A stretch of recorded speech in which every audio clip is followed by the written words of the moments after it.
sad news. This is next morning. Here was this courgette plant और ये मेरे tomatoes. एक cucumber था वहाँ पे which is not there anymore. One was here which is not here anymore. एक तो वो पड़ा हुआ है पीछे, दूसरा भी मैं तलाश करता हूँ किधर है. I think the foxpin has been here or some kind of other animal. उन्होंने सारे dig कर दिए हैं. Anyway, I get around to it and fix it, put things back in their place.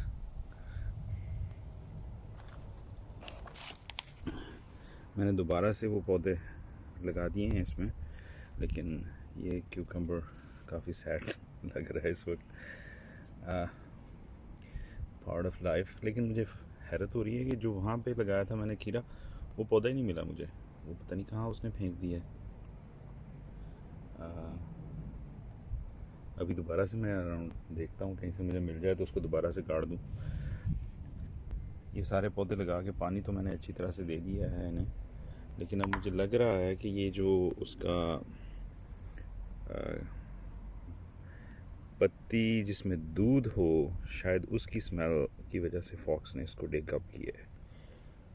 Anyway, we'll observe more. और probably next time अब जब garden centre जाऊंगा तो एक दो और पौधे ले आऊँगा, यहाँ लगा दूँगा.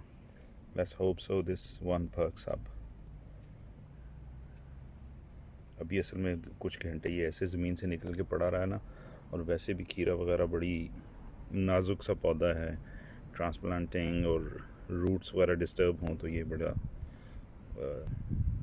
ज़्यादा इफ़ेक्ट होते हैं उससे. तो लेट्स हैव फिंगर्स क्रॉस्ड, इंशाअल्लाह.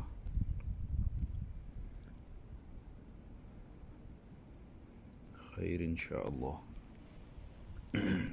चलें, we'll update later.